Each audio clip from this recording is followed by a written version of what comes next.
Վարչապետ Նիկոլ Փաշինյանը հանդիպում է ունեցել Հայաստանում հավատարմագրված Եվրոպական միության անդամ պետությունների դեսպանների հետ։ Հանդիպմանը մասնակցել է նաև Հայաստանի Հանրապետությունում Եվրամիության պատվիրակության ղեկավար դեսպան Վասիլիս Մարագոսը։ Վարչապետը եւ դեսպանները քննարկել են Հայաստան-Եվրոպական միություն հարաբերությունների ընթացիկ օրակարգը, վերջին շրջանում արձանագրված առաջընթացը եւ հետագա համագործակցության հեռանկարները։ Ազգային ժողովի փոխնախագահ Ռուբեն Ռուբինյանը ճեպազրույցի ընթացքում անդրադարձել է ակլավների վերադարձի հարցին։ Ակնհայտ է, որ Սահմանազատման հանձնաժողովում չի կարող սահմանազատվել սահմանից անգամ 1 սանտիմետր առանց համապատասխան իրավական հիմքերի Արցվաշենը եւս։ Ակլավային հարցերը պետք է որոշվեն Սահմանազատման հանձնաժողովների աշխատանքի շրջանակներում, ասել է Ռուբինյանը, հավելելով, որ եթե որոշվի տարածքներ փոխանակել, լինելու է հարակվեով։ Երրորդ նախագահ Սերժ Սարգսյանն անդրադարձել է Լեռնային Ղարաբաղի հիմնախնդրի բանակցային փաստաթղթեր հրապարակելու վարչապետ Նիկոլ Փաշինյանի հայտարարությանը։ Կարևորն այն է, որ կարողացան կորզել խոստում բանակցային փաստաթղթեր հրապարակելու, ասել է նա։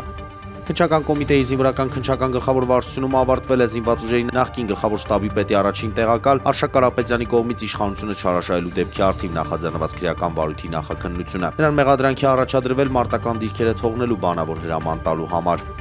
Միացյալ Նահանգներն Իրանի միջուկային բանակցությունների վերաբերյալ հակասական ազդանշաններ է ուղարկում երրորդ կողմերի միջոցով։ Իրանի փոխարտգործնախարար Սաիդ Խադիբզադեն այս հայտարարությունն արել է Աբու Դաբիում կայացած 12-րդ ռազմավարական քննարկումների ժամանակ։ Նա հայտարարել է, որ Իրանը ցանկանում է հասնել խաղաղ միջուկային համաձայնագրի, բայց չի գնաց զիջումների ազգային անվտանգության հարցում։